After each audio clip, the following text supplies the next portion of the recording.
During my card-carrying Church of Scientology member years, I learned to communicate better, work better, and think more logically. But I couldn't get over how much the church had taken over the way I thought, acted, and lived. They told me not to read anything critical about the church or associate with anyone critical of it. They told me I couldn't study certain mental and spiritual practices. And they were one step away from outright telling me what I should do with my money, namely how much of it belonged to me and how much I should donate to the church.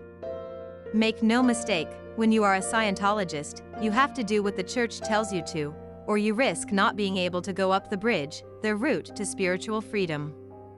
For decades, I tried reconciling this contradiction in my mind. I couldn't until I made a break from them. So one day I posed the question, under what circumstances does one go free by doing what they are told? And the only thing I can think of is that if you are in prison, and you behave yourself, you are in many cases eligible for early release. So finally, we can make some sort of sense of the church, by likening them to the parole system. The actual intention of the Sea organ Scientology, by the church's own definition, is to get ethics in on this planet. It's not necessarily to free spiritual beings. At least not everyone. If you ever thought the church's aim is to take over Earth, you'd be correct. Getting ethics in on the planet simply can't be done without taking over. And that organization that states publicly that they want to set mankind free is going to have to revoke some existing freedoms in order to make its actual intent of getting ethics in, or in other words, turning us into model prisoners possible. Think a Scientologist has freedom of speech?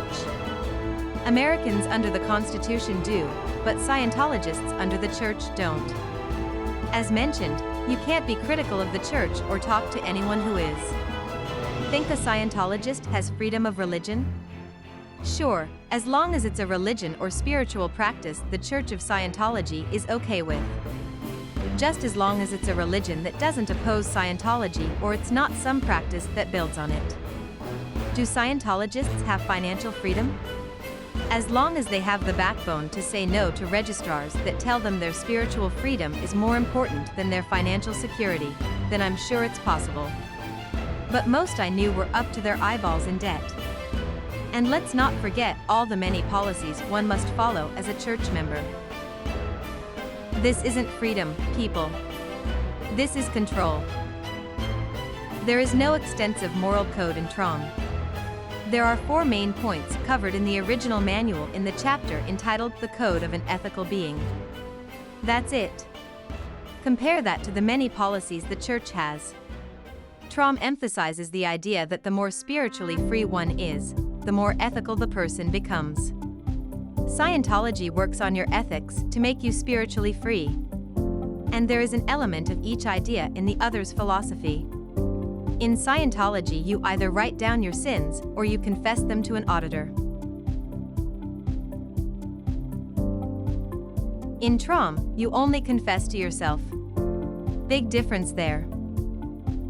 In Scientology, there are so many conditions on going free that it's impossible to free all mankind. And I don't believe they even want to. They are selective. Just like the parole system. In TROM, the only barriers to your freedom are how well you understand the materials, and how diligently you apply them. And I'm not going to lie to myself or to you and tell you TROM is going to free all mankind. It isn't. But that doesn't mean I'm not going to help individuals, like yourself. There's more than one way to get out of prison.